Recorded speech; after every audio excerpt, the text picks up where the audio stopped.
Abra tua Bíblia no livro do profeta Ezequiel.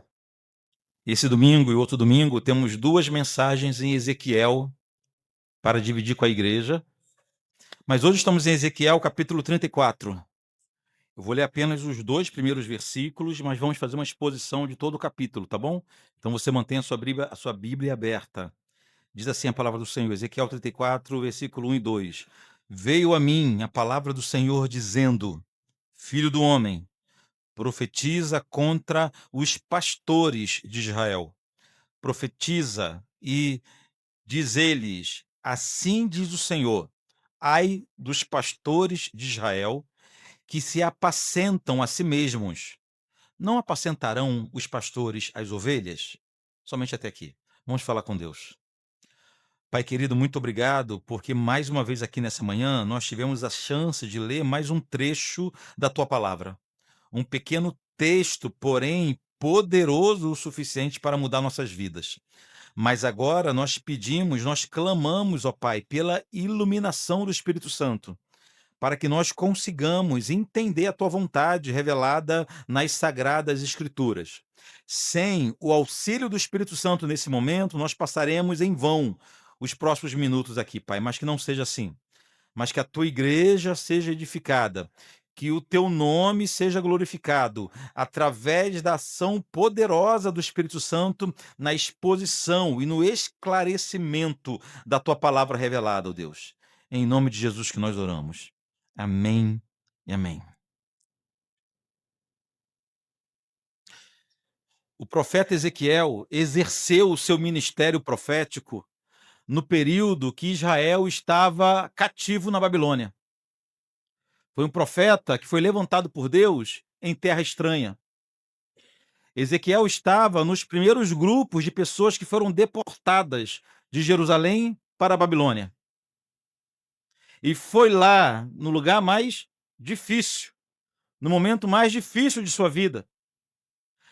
Foi naquele contexto de cativeiro na Babilônia que foi escrito o Salmo 137, que lemos hoje em nossa leitura bíblica. Às margens do rio da Babilônia, assentávamos e chorávamos, lembrando-nos de Sião. No início do livro do profeta Ezequiel, ele faz referência ao mesmo rio. Estava eu às margens do rio Quebar, na Babilônia. Ezequiel estava no meio daquele povo que estava em sofrimento, em lamento por estarem prisioneiros, cativos, melhor dizendo, em terra estranha. Israel foi parar na Babilônia por causa, como a Bíblia diz, da multidão de seus pecados. Como disse o profeta Jeremias. Jeremias foi um testemunha ocular do dia da destruição de Jerusalém. Jeremias escreveu o seguinte: o Senhor a afligiu por causa da multidão de suas prevaricações, ou de seus muitos pecados. Dos grandes e insistentes pecados do povo de Deus, podemos destacar a idolatria, a imoralidade e a aliança com os povos pagãos. Então, lá em Babilônia, o Senhor levanta um profeta chamado Ezequiel para tratar justamente desses assuntos. Durante todo o livro do profeta Ezequiel, o Senhor se dedica a exortar o povo com relação a esses graves pecados. O Senhor os repreendeu por causa de sua idolatria. O Senhor os repreendeu por causa de sua imoralidade. O Senhor os repreendeu por eles terem buscado socorro no Egito, ao invés de buscarem socorro no Senhor. Mas quando chega aqui no capítulo 34, o que encontramos é que o Senhor, depois de ter tratado com todo o povo, ele voltou-se para os líderes do povo. Então, as profecias do capítulo 34 de Ezequiel são direcionadas, em primeiro lugar, para a liderança da nação, para aqueles que tinham a responsabilidade de conduzir a nação eleita, de conduzir o povo santo do Senhor. Nesse momento, irmãos, o Senhor estava falando em primeiro lugar para os reis, para os príncipes, para os governadores de Israel. Mas vamos perceber que essa mensagem direcionada à liderança do povo tem hoje aplicação para todos nós também. Na primeira parte da profecia, o Senhor denunciou os líderes do povo que, ao invés, preste atenção, se você vai lembrar de algum lugar com alguma similaridade. Na primeira parte da profecia, o Senhor denunciou os líderes do povo que, ao invés de servirem a nação, eles tiravam proveito do povo. Eles se serviam do povo. Do versículo 1 ao 6. Eu vou ler novamente a partir do versículo 1. Veio a minha palavra do Senhor dizendo: Filho do homem, profetiza contra os pastores de Israel. Profetiza e diz-lhes: assim diz o Senhor Deus: ai dos pastores de Israel que se apacentam a si mesmos, não apacentarão os pastores as ovelhas? Irmãos, nesse período da história, a palavra pastor não tinha o mesmo significado do Novo Testamento. Lá no Novo Testamento, pastor significa aquele que cuida de uma igreja local. Mas aqui, no Antigo Testamento, os líderes da nação, os líderes civis da nação, foram algumas vezes chamados de pastores. E é exatamente isso que está acontecendo aqui na profecia de Ezequiel. Os líderes civis da nação estão sendo chamados por Deus de pastores. E por quê? Deus chamava reis, governantes, príncipes de pastores. Por quê? Muito provavelmente para que eles, esses homens, essas autoridades, jamais esquecessem que a principal função deles era cuidar da nação, como os pastores cuidavam de um rebanho. Ou seja, a monarquia em Israel, a liderança de Israel deveria ser diferente da monarquia e da liderança dos outros povos. O rei de Israel não deveria sentar no trono somente como um soberano absoluto e exigir que o povo o servisse. Não. Isso pegava bem nas outras nações. Em Israel não era para ser assim. Por isso eles eram chamados também de pastores, para que jamais esquecessem que a principal missão deles como líderes era servir e não ser servidos. Mas segundo o Senhor, não era isso que acontecia. A liderança do povo não vivia para servir. No versículo 2, o Senhor revelou que aqueles pastores só apacentavam a si mesmos, ou seja, eram líderes da nação que deixaram de cuidar do povo e passaram a cuidar somente de si mesmos. Eram reis de Israel que deixaram de cuidar do povo de Deus e passaram a se preocupar somente com suas próprias vidas. Por isso, o Senhor perguntou: não apacentarão os pastores as ovelhas?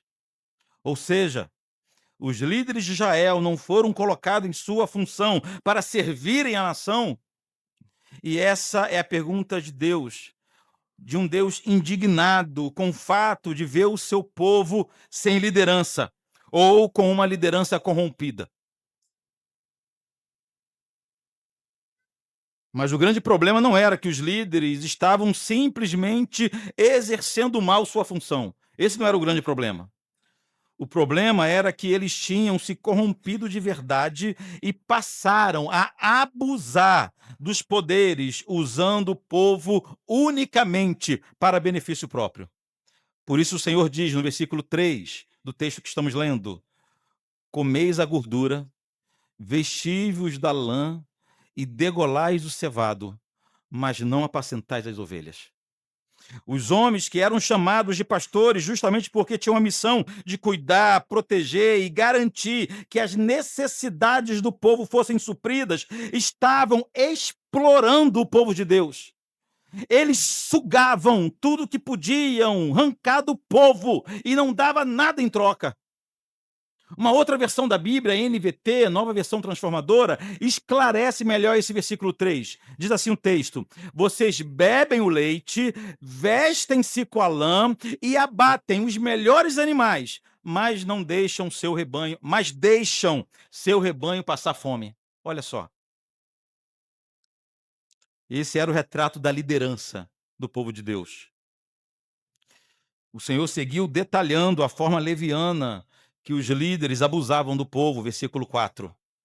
A fraca não fortalecestes, A doente não curastes, a quebrada não ligastes, a desgarrada não tornastes a trazer, e a perdida não buscastes, mas dominais sobre elas com rigor e dureza. Ou seja, concluímos que havia muita necessidade entre o povo.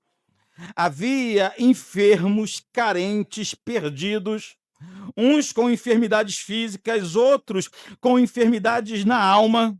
Havia famílias se desestruturando, havia violência, havia desemprego, o medo dominava parte da população, mas os líderes não se importavam com isso.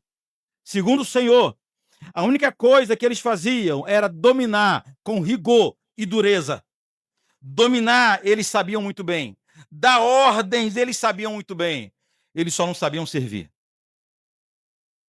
O retrato da liderança de Israel. O resultado não poderia ser outro. O povo se dispersou. Versículos 5 e 6. E assim se espalharam por não haver pastor. E se tornaram pasto para todas as feras do campo. As minhas ovelhas, olha Deus falando, as minhas ovelhas andam desgarradas por todos os montes e por todo o elevado outeiro. As minhas ovelhas andam espalhadas por toda a terra, sem haver quem as procure ou quem as busque. Nesse ponto, o Senhor estava se referindo à destruição de Jerusalém, ao cativeiro de Jerusalém. Os líderes de Israel negligenciaram o cuidado com o povo, deixaram de instruir o povo na lei do Senhor, ignoraram as vozes dos profetas fiéis. Era responsabilidade deles conduzirem a nação no caminho da verdade, no caminho da fidelidade. E se porventura a nação começasse a desviar-se do caminho do Senhor, era responsabilidade da liderança reconduzir, chamar, convocar um santo jejum, uma santa consagração, um santo arrependimento para todos. Eles tinham essa responsabilidade, mas eles não fizeram nada disso. E por isso o povo foi para o cativeiro, espalhado como ovelha que não tem pastor. O que o Senhor estava dizendo aqui através de Ezequiel, meus irmãos, era que o povo estava debaixo de extremo sofrimento, porque aqueles que foram designados para servir simplesmente não cumpriam sua missão, negligenciavam sua missão, serviam, lideravam de forma irresponsável, abandonaram sua vocação e passaram apenas sugar, tirar proveito do povo de Deus. Quem sofreu foi o povo. Essa é apenas a primeira parte dessa profecia. Na segunda parte da profecia, o Senhor prometeu um líder. Não era líder que eles precisavam? Não era a liderança que tinha fracassado em Israel? O Senhor então prometeu um líder de verdade, um líder bom, um líder fenomenal. Que líder seria esse? Ele mesmo, Deus. O líder seria o próprio Senhor. O Senhor prometeu então que ele próprio cuidaria do povo. Porém, antes dele assumir esse cuidado pessoal do povo, o Senhor prometeu que ele julgaria os maus pastores, os péssimos líderes. Versículo 10 do texto diz assim: assim diz o Senhor Deus, eis que estou contra, olha que palavra, eis que estou contra os pastores e deles demandarei as minhas ovelhas. Porei termo no seu pastoreio e não se apacentarão mais a si mesmos. Livrarei as minhas ovelhas da sua boca, para que já não lhes sirva de pasto. Nesse momento, o Senhor estava se posicionando como inimigo. Olhe que coisa terrível. O Deus Todo-Poderoso, o grande El Shaddai, se posicionando contra o inimigo, se posicionando como inimigo daqueles que não cuidavam devidamente do povo do Senhor. Eis que eu estou contra vocês É o que o Senhor disse aqui. A liderança de Israel estava prestes a aprender que horrenda coisa é cair nas mãos do Deus vivo. Eles teriam uma lição prática de como é terrível ter o Senhor como adversário. Seguindo aqui no texto, primeiramente o Senhor disse para eles: deles demandarei as minhas ovelhas. Ou seja, o Senhor estava dizendo que responsabilizaria os líderes pelo que estava acontecendo com o seu povo. O povo está padecendo, mas a culpa é de vocês. A culpa são daqueles que escolheram não cumprirem bem a função pelo qual o Senhor os designou. Depois disso, o Senhor disse o seguinte: porei termo no seu pastoreio. Em outras versões, não permitirei que continuem pastoreando o meu rebanho. O rebanho é do Senhor. Ele cuida do seu rebanho. Ele cuida do seu povo. O Senhor estava dando um basta. O Senhor estava colocando um ponto final na atividade daqueles homens. Eles não abusariam mais do povo. Eles não se beneficiariam mais do povo. Eles não explorariam mais o povo de Deus. E eles não desprezariam mais o serviço ao povo do Senhor. Eles não serviriam mais o povo de Deus da forma que eles estavam servindo. Juízo de Deus para quem decidiu não servir com excelência um rebanho que pertence ao Senhor. O Senhor prometeu que a partir daquele momento ele mesmo cuidaria do povo. Versículo 11. Porque assim diz o Senhor Deus: eis que eu mesmo procurarei as minhas ovelhas e as buscarei. Olha que promessa maravilhosa. O Senhor se apresentando como sendo o pastor perfeito, o líder perfeito.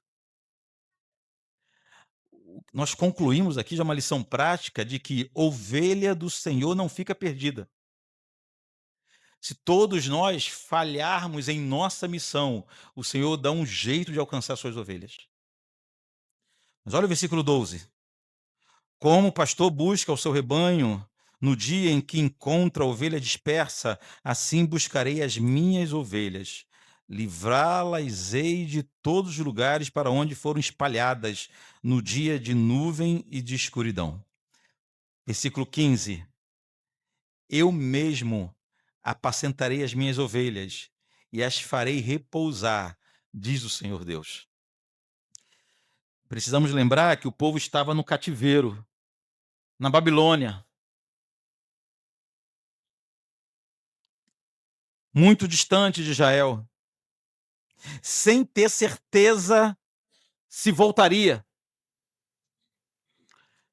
Esse povo que estava no cativeiro era o Reino do Sul. O Reino do Norte, quase 200 anos antes, foi levado para o cativeiro também e acabou, nunca mais voltou. Esse povo que estava em Babilônia tinha essa impressão também que jamais iria ressurgir, ressuscitar novamente como povo de Deus. Mas essas palavras do Senhor devem ter feito nascer esperança nos corações. O sumo pastor prometeu que iria congregá-los outra vez em segurança e proteção. Ah, irmãos, é uma faísca de esperança no meio de densa escuridão. Do versículo 17 ao 22, o Senhor prometeu identificar e punir também os opressores dentro do rebanho. Vejam, havia gente dentro do rebanho que também oprimia os irmãos, à semelhança dos seus líderes. Nesse ponto, o Senhor estava denunciando isso, que no meio do povo havia aqueles que se comportavam exatamente como sua liderança, desprezando os mais fracos, lucrando com a fraqueza do irmão, ignorando as necessidades do irmão. A partir do versículo 20, olha o que está escrito. Por isso, assim lhes disse o Senhor: eis que eu mesmo julgarei entre ovelhas gordas e ovelhas magras. Não está falando mais agora da liderança. Está falando das ovelhas. Versículo 21. Visto que com o lado e com o ombro das empurrões, e com os chifres impelis os fracos até as espalhardes fora. Eu livrarei as minhas ovelhas para que já não sirvam de rapina, e julgarei entre as ovelhas e ovelhas. O que isso quer dizer? O Senhor está dizendo que havia umas ovelhas mais fortes, que davam com o ombro, que jogavam o corpo contra as mais fracas, para que as mais fracas não pudessem se alimentar. Ou seja, havia em Israel, essa denúncia não é para os pagãos, não é para os idólatras de fora, é para Israel, para o povo de Deus. Havia entre o povo de Deus gente saudável, próspera, mas que só eram saudáveis e prósperas porque desprezavam seus irmãos. Esses, o Senhor diz que eliminaria do meio do povo. Por isso o Senhor disse o seguinte no versículo 16: a perdida buscarei, a desgarrada tornarei a trazer, a quebrada ligarei, a enferma fortalecerei, mas a gorda e a forte destruirei. Apacentá-las-eis com justiça. Olha só. O sentido aqui é o seguinte: se em meio a essa calamidade, em que as ovelhas deixavam de ser apacentadas e adoeciam, essa realidade, numa realidade em que ovelhas morriam de fome, como podia ter ovelhas fortes e gordas nesse mesmo rebanho? A única opção, segundo o Senhor, é que elas estavam sendo desonestas, ou estavam roubando, ou, no mínimo, não estavam dividindo o alimento, mesmo vendo seus irmãos passando necessidade. O raciocínio é simples. E eu quero que você guarde essa lição para o resto de sua vida. É inadmissível, no mesmo rebanho, ter ovelhas bem supridas, enquanto outras passam necessidade. Isso pode acontecer em outros grupos. Isso pode acontecer em outras associações. Mas no rebanho de Deus isso não pode acontecer. Não pode acontecer de uma pessoa, um membro do rebanho, uma ovelha, está se fortalecendo, crescendo, se desenvolvendo com muita prosperidade dentro do rebanho e do lado dele tem alguém passando necessidade e essa ignora a necessidade do outro.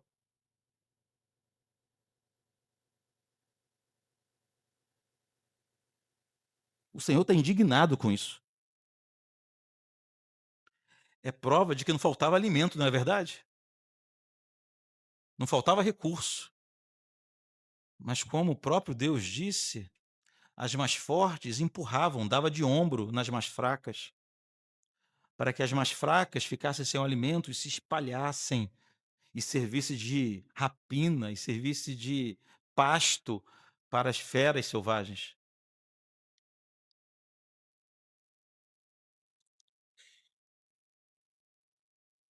A profecia de hoje termina com uma promessa de aliança e de restauração. As palavras de Deus são sempre assim. São palavras duras, de confronto, mas sempre abre as portas da graça, estende as mãos da graça. Olha o versículo 25. Farei com elas quem? Com as ovelhas do Senhor.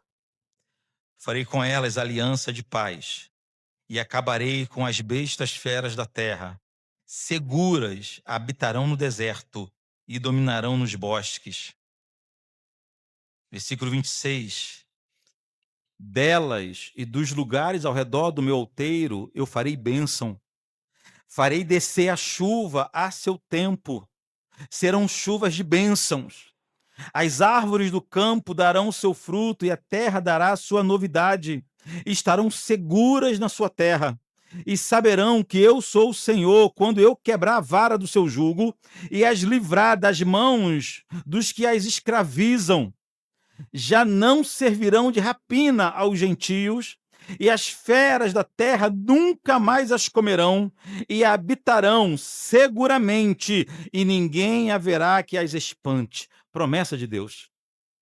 Essas promessas de aliança pode até estar relacionada com o retorno do povo à Terra Santa depois do período de cativeiro.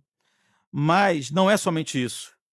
As palavras do Senhor aqui passam a ideia de uma restauração plena, de uma prosperidade e segurança plena. Então, em primeiro momento, a profecia poderia estar se referindo ou estar fazendo alusão ao retorno pós-cativeiro, mas na verdade, irmãos, essa profecia está se referindo ao dia final, em que o Senhor restaurará completa e definitivamente o seu povo, uma restauração perfeita para toda a eternidade e para sempre.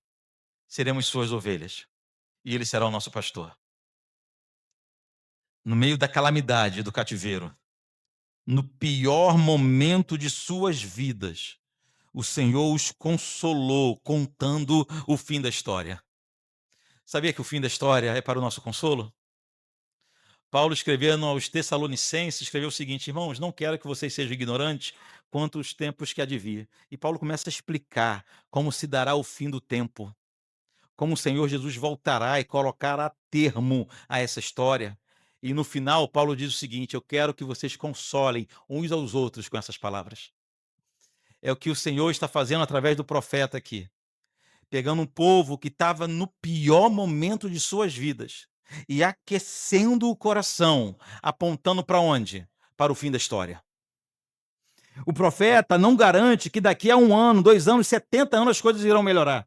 Não tem como garantir isso. O profeta que garante isso é um charlatão, é um mentiroso. O que o profeta garante é o seguinte: que pode tardar, mas vai chegar o dia que o Senhor vai estabelecer o seu reino completo, pleno, para sempre. Que consolo.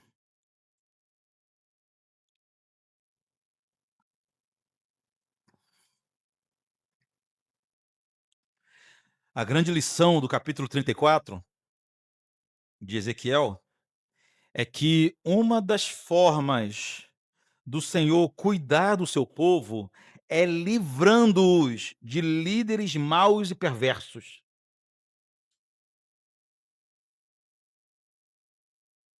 Por toda a Bíblia encontramos sérios alertas, irmãos, sobre o perigo do povo de Deus ser liderado por homens ímpios, arrogantes, soberbos, licenciosos, imorais, desregrados, indisciplinados, impenitentes. Como vimos na profecia de Ezequiel, um dos grandes perigos desse tipo de liderança é que o povo todo é contaminado. O povo, aos poucos, torna-se semelhante ao seu líder. Por isso a preocupação com a liderança.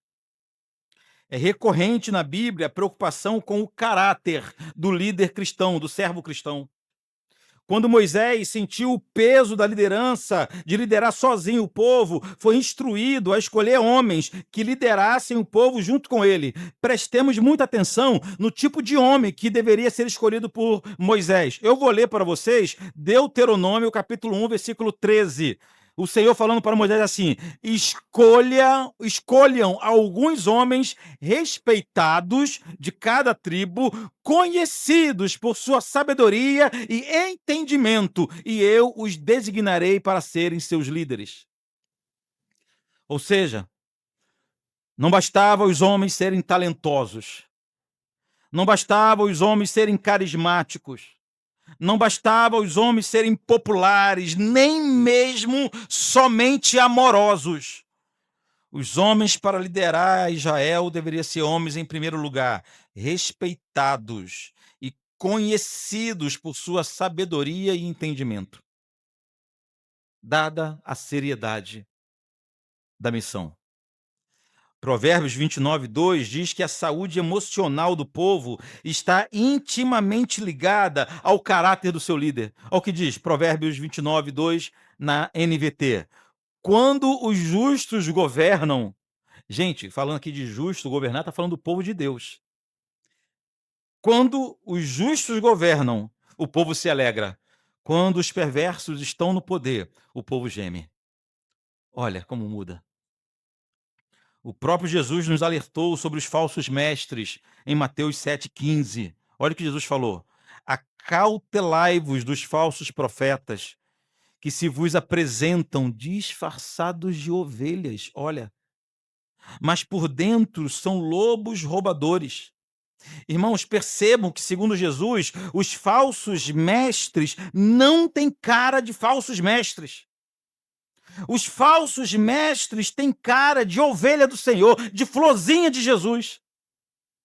Os piores falsos mestres são aqueles da fala mansa, do carisma, que quando ele fala a gente fica entusiasmado, fica apaixonado por sua voz.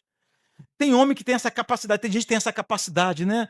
Tem a capacidade que enquanto fala a gente não sabe nem o que ele está falando, nem presta atenção em suas palavras, mas o carisma dele é tão grande que nós ficamos vidrados ouvindo aquele homem falar e sem perceber o que ele está falando.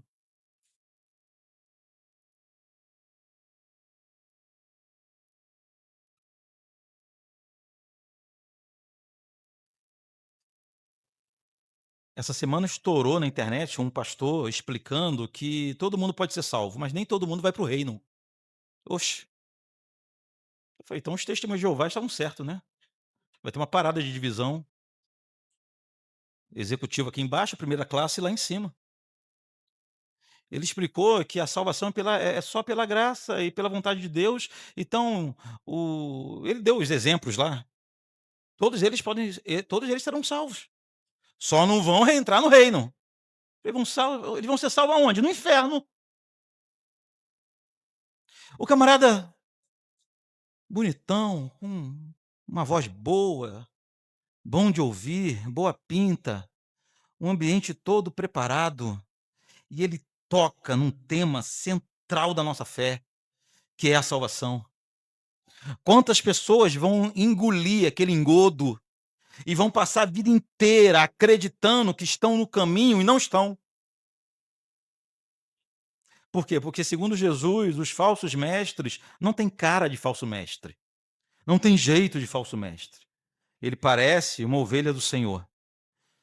O apóstolo Paulo, na carta aos Romanos, capítulo 16, versículo 17 e 18, diz que os falsos mestres, os falsos pastores da atualidade, seriam idênticos aos pastores descritos nas profecias de Ezequiel, que só se preocupam com os próprios interesses. Olha, Romanos 16, 17. Rogo-vos, irmãos, que noteis bem aqueles que provocam divisões e escândalos, em desacordo com a doutrina que aprendestes. Afastai-vos deles, porque esses tais não servem a Cristo, nosso Senhor, e sim ao seu próprio ventre. E com suas suaves palavras e lisonjas enganam o coração dos incautos. Olha aqui, Paulo está dizendo que nos nossos dias haveria gente igual, líderes, pastores, profetas, igual havia nos dias de Ezequiel.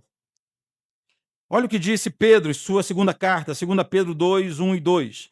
Assim como no meio do povo surgiram falsos profetas, assim também haverá entre vós falsos mestres, os quais introduzirão dissimuladamente heresias destruidoras. Olha, a Bíblia denunciando o modo de operação desses homens. Não é alguém que chega aqui de uma hora para outra com uma doutrina fantástica que a gente vai perceber imediatamente que é uma heresia, não. Segundo a palavra de Deus, eles introduzem dissimuladamente heresias destruidoras até o ponto de renegarem o soberano Senhor que os resgatou, trazendo sobre si mesmos repentina destruição. E muitos seguirão as suas práticas libertinas, e por causa deles será infamado o caminho da verdade. Ou seja, Pedro faz um retrato, parece, dos nossos dias. Falsos mestres que sorrateiramente entraram na igreja estão dissimulando falsas doutrinas. Muitos seguem esses homens e o caminho da verdade é infamado, defamado, fica com má fama. O caminho da verdade, a igreja do Senhor adquire má fama por causa dessa prática de falsos mestres e ovelhas seguindo falsos mestres. O ideal seria passarmos o dia inteiro aqui analisando só esse texto de Pedro. Segundo as palavras do Senhor, ditas através de Pedro, os falsos mestres são, em primeiro lugar, dissimulados. aquela tom de voz adequado, uma aparência de piedade, engana facilmente, mas a notícia terrível que vem de 2 Pedro 2 é que tanto para esse líder, como também para os seus liderados, a destruição é certa. Um líder corrupto leva um povo inteiro para a perdição. É o que Pedro nos alertou. Mas Ezequiel 34 também tem evangelho. Ó, que maravilha. Ufa, diga aí, um alívio, né? Em Ezequiel 34, né? Ezequiel 34 não traz apenas palavras de exortação aos falsos mestres. Ezequiel 34 não fala somente dos falsos pastores e de ovelhas perdidas. Ezequiel 34 também fala de salvação. Temos uma porção do evangelho sendo apresentada nessas palavras do profeta. Em meio a palavras tão duras, o Senhor acendeu a luz de esperança ao prometer a vinda do grande e bom pastor, o supremo pastor, o magnífico pastor. O Senhor prometeu aqui. Volte no versículo 23 de Ezequiel 34. Suscitarei para elas. Elas quem? As ovelhas do Senhor. Suscitarei para elas um só pastor, e ele as apacentará. O meu servo Davi é que as apacentará. Ele lhes servirá de pastor.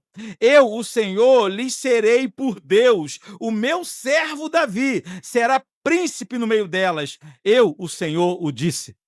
Preste atenção. Nesse ponto, quando o Senhor disse que o meu servo Davi a apacentará, obviamente, ele não estava se referindo literalmente a Davi. Davi já estava morto há muitos anos.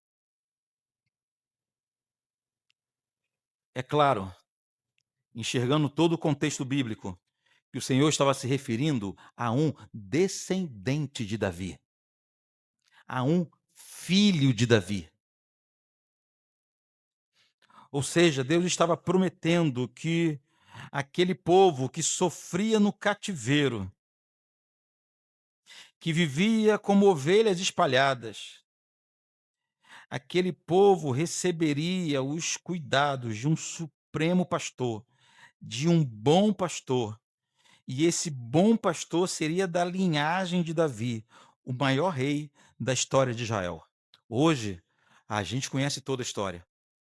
Hoje nós sabemos que aqui em Ezequiel 34, 23, o Deus Pai estava prometendo que enviaria o Deus Filho, que o Deus Filho nasceria na linhagem de Davi, justamente para apacentar suas ovelhas. Que maravilha! Não seria um pastor qualquer. Sinceramente, Davi estaria de bom tamanho, mas Davi seria um pastor falho. Outros grandes reis que se levantaram ao longo da história, ainda assim foram imperfeitos. O que Deus está prometendo aqui é um pastor perfeito. É um pastor que jamais falhará no trato com suas ovelhas. É um pastor o qual você pode depositar nele sua plena confiança, que ele não vai te deixar.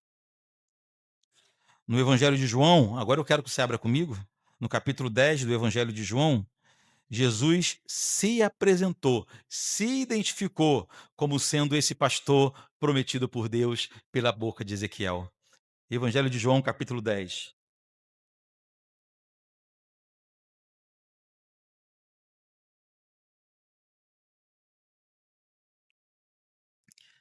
João capítulo 10, a partir do versículo 2, olha o que diz. Palavras do nosso Senhor Jesus, João 10, 2. Aquele, porém, que entra pela porta, esse é o pastor das ovelhas. Para este, o porteiro abre. As ovelhas ouvem a sua voz. Ele chama pelo nome as suas próprias ovelhas e as conduz para fora.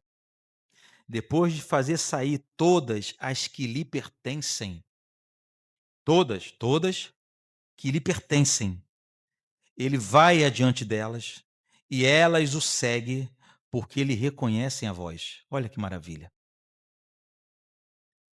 O texto nos garante que a ovelha do Senhor consegue identificar quando de fato é o seu pastor que está falando ou não. Fala a verdade. Você já tem esse discernimento. Você já tem esse discernimento.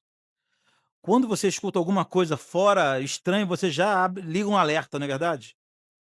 Está ouvindo uma pregação, está muito boa, está muito interessante. Quando o pregador foge do caminho, vacila numa curva. Quando o pregador sai do texto, logo te liga um sinal de alerta.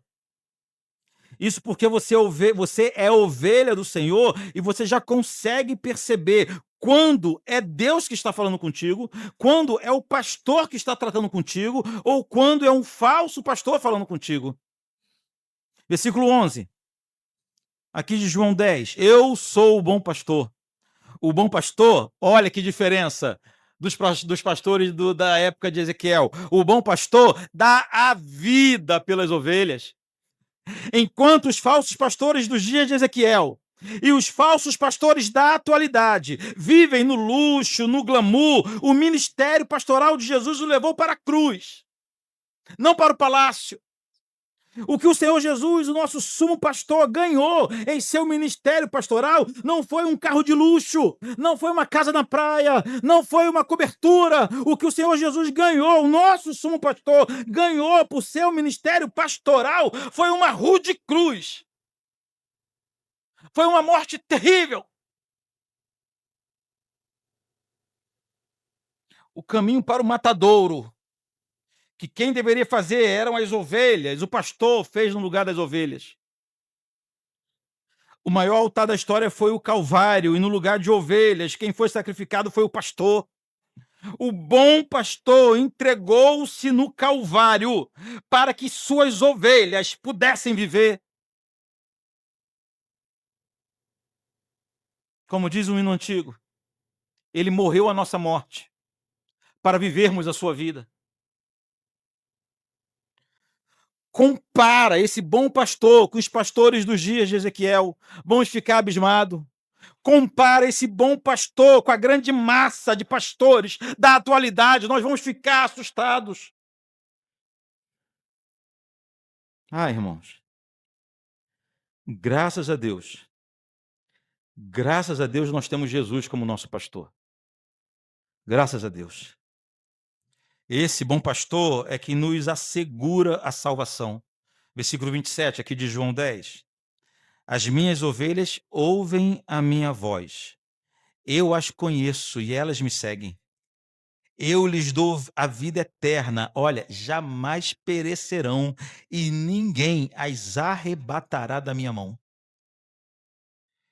Quem é ovelha de Jesus jamais perecerá. Quem é ovelha de Jesus vai finalizar a jornada. Vai chegar do outro lado. Quem garante a conclusão de nossa peregrinação é o nosso pastor. É o nosso bom pastor. Um bom pastor garante que eu e você permaneceremos em sua presença. O bom pastor garante que se caso eu me perder, ele me buscará até me encontrar. O bom pastor garante que ainda que você se desvie, ele te buscará até te encontrar. O bom pastor não é igual aos pastores de Israel. O bom pastor é perfeito. É o perfeito pastor. Preciso terminar com algumas aplicações, breves aplicações. Primeiro, a convicção de termos um supremo, infalível pastor deve gerar em nossos corações, mesmo considerando os dias que estamos vivendo, deve gerar paz em nossos corações. Há uma diferença absurda entre aqueles que reconhecem o pastoreio de Jesus e vivem debaixo do pastoreio de Jesus e aqueles que não reconhecem, não têm Jesus como pastor. Essa diferença é visível na hora da angústia, na hora da tribulação, na hora da tragédia. O mundo pode estar desabando e o chão abrindo aos nossos pés. A gente chora, lamenta, mas não se desespera, porque sabemos quem é que está cuidando de nós. Reconhecer o ministério de Jesus nos traz paz na tribulação. Jamais esqueça que você nunca andará sozinho. Uma das promessas mais consoladoras que temos é que o bom pastor sempre estará conosco, mesmo nos momentos mais difíceis. Lembra do Salmo 23, versículo 4? Ainda que eu ande pelo vale da sombra da morte, não temerei mal algum, porque tu estás comigo.